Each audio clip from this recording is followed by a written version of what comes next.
Hello, ladies and gentlemen, and welcome back to another episode of 7 Days to Die. We are back here in the testing zone. I hope you guys are having a fantastic day.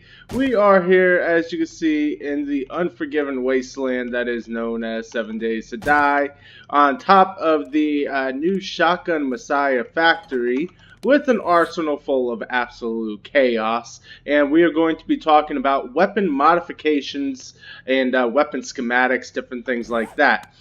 With the release of Alpha 17 came the introduction of new weapon modifications.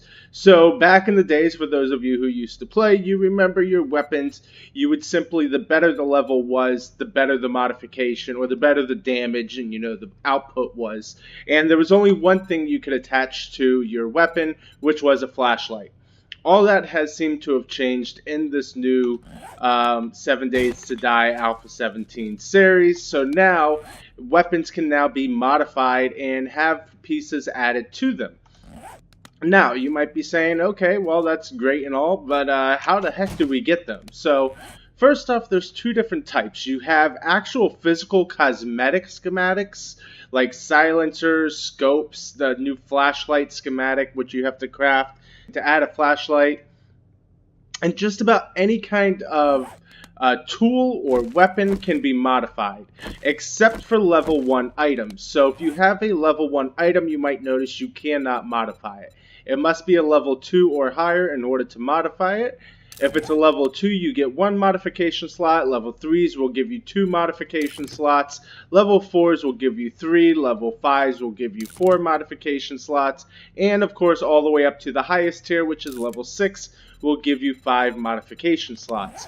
So in order to modify weapons and tools and everything, though, you have to have what's called science. And you either have to have level 1, 2, and even higher, mainly 1 and 2, but you do need higher ones in order to craft some of the more high-tech schematics. But for the most part, the majority of them will either require science tier 1 or science tier 2. Unfortunately, these both require high levels of intellect, level 6 and level 7. So in order to get to a level 6 intellect, you must be player level 40. And of course, for level 7, you must be level 50. So we are going to go ahead and get ourselves... What happened? What? So we're going to go ahead and buy ourselves up to level 6, which is going to craft us some nice high quality items. And then we can also go into science and buy 1 perk of science so far. So as you can see, some of them, if you click on them, it tells you science tier 2, tier 2, tier 2, tier 1, tier 2, tier 1, tier 2, tier 3, tier 1. So we're just going to go ahead and go max out our intellect so that we can show off how this works exactly. What's going on? You must reach the required level before increasing. Oh my goodness. I'm not even that strong yet, but that's fine. Tier 3 should be fine. Did I have anything over tier 3? I don't think so. I think they're all tier 3. Tier 1, tier 2, tier 3. Yeah, so we're good there. Now, unfortunately, the schematics don't tell you what they do. You actually have to go and click on the recipes, and then once you click on the recipes, it'll kind of tell you what it does. But it doesn't tell you, like, for the most part, like, what the increase is. So, like, helps with aiming quickly and increases accuracy when firing from the hip. Press F to activate. So we're going to go ahead and we're going to craft a couple of these real fast. I think I should have most of the stuff. Alright, so let's take a look at the silencer here. So as you can see, it's pretty basic. You need some silencer schematic, of course. And I think if I know correctly, you can only use the schematics 1 time. So once you use it once, that's it. However, you can put it onto as many different weapons as you want. Even if the weapon breaks, you can take the schematic off or the modification off, and you can put it back onto a new item. Unfortunately, there's no way for me to speed these up, so we're just going to go ahead and start crafting up some of these here and start showing you guys what some of them can do. Alright, and there we have it. We have our first modification is finished, which is the silencer. So now let me show you guys how this kind of works here. Obviously, you cannot put a silencer onto a wooden bow. It's not going to let you. You see, if you watch when I take like the, we'll say the pistol is a good example. You see how it kind of has those green gears? That means that it can be attached. However, keep in mind, not every time, and we'll probably run into a couple here where it'll flash, but you can't attach it. And we'll go over, what that means when it comes to that point.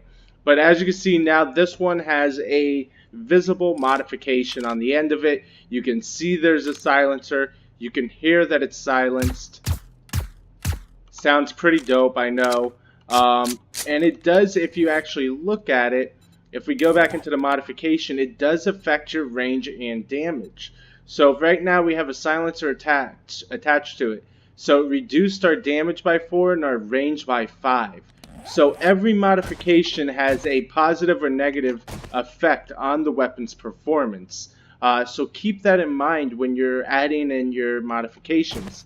Now also, if you notice, if we crouch down, alright, we're at a 35. If we go ahead and we shoot this off, let's wait for it to go back down, it jumps up to 74. So it's not completely going to help you. Now it does, it is a bit of a difference. So let me go ahead and we'll take it off and we'll show you how it works. So we got to wait.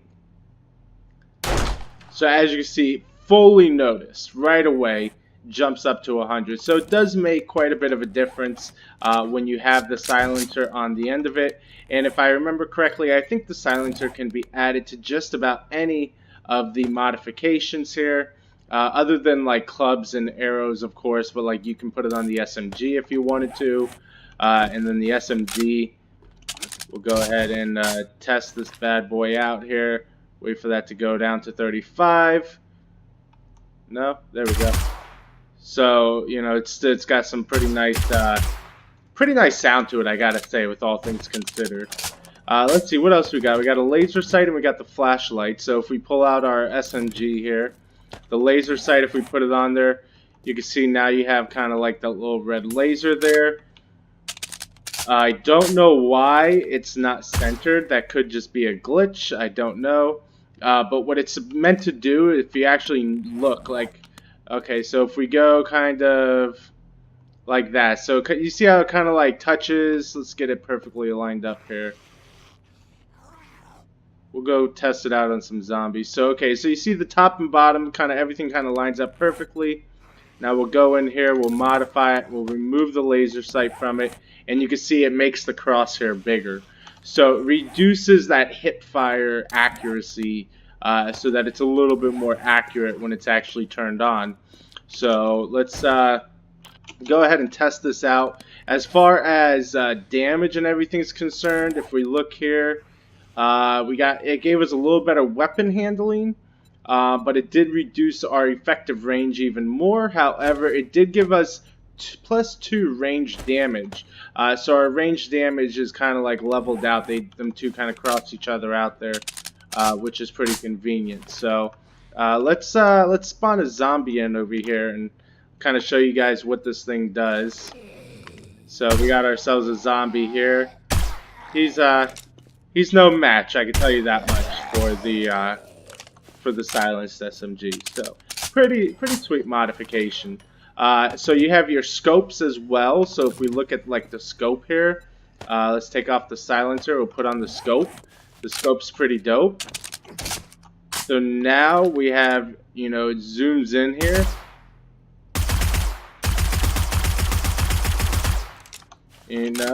Pretty sweet if you ask me. Is that a zombie down there? Do we have any zombies that are far away? Let's see if we can spawn in a bow down there. There we go. So you have your zombie bow. Kind of like a automatic sniper over here. Pretty sweet.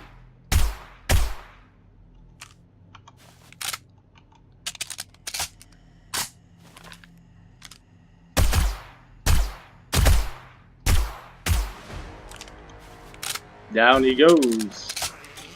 So that's kind of how that works there.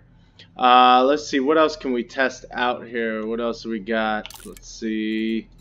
Magazine extender, we'll craft that. Oh, I want to show you guys kind of like how the modifications for melee weapons work. So we'll craft up one of these bad boys here. And then I'm going to show you how these things work here. They work a little bit differently. than your normal type of modifications, because they're not a physical change to the gun. They only change the way the gun behaves. So we'll take a look at that there. Alright, so magazine extender works, exactly how it sounds. We have 30 rounds. If we modify this and take off the scope, we'll put the magazine extender on it. Alrighty, so here's how, of course, the magazine extender works exactly as you thought. Extends the magazine to be able to shoot more rounds. Pretty cool. Then you have melee weapon modifications, like the old spiked club. For those of you who are around in Alpha 16, you remember the OP'd frickin' spiked club, one hit most zombies with a level 6 spiked club. Well, they no longer have spiked clubs. Now you actually have to modify a wooden reinforced club or iron reinforced club with a spiked mod, and then that will go ahead and give you what you're looking for, which is the old spiked club. As far as damage increase, +3 on power attack as well. So that's a pretty cool modification. They do have one that's really cool. It actually sets your bat on fire, and you can actually use your bat as a light, as almost like a torch. So while we wait for that modification to finish, we're going to take a look at this one, which is a non-visual modification. It's a skill-like modification instead. So as you can see, cripple them. It's a 20% chance to cripple a leg on a bipedal target. So this you can modify, and all it does is increase the damage that's output by the weapon. Allowing you to get more of a weapon increase. It doesn't actually change anything, doesn't change the look of anything, doesn't do anything. It just increases the damage output.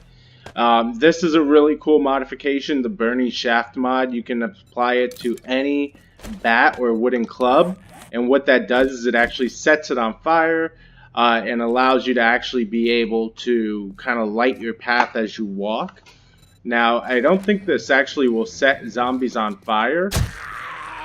It will whoop their ass, without a doubt, but it does not set them on fire.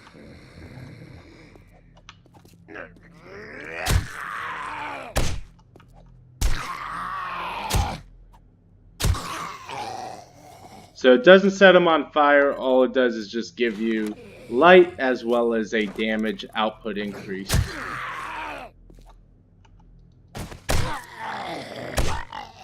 So where you can find these modifications, it's kind of just from basic looting, like different buildings and stuff. You'll be able to find those modifications. Sometimes already crafted. Sometimes you'll find the schematics and you'll have to craft them.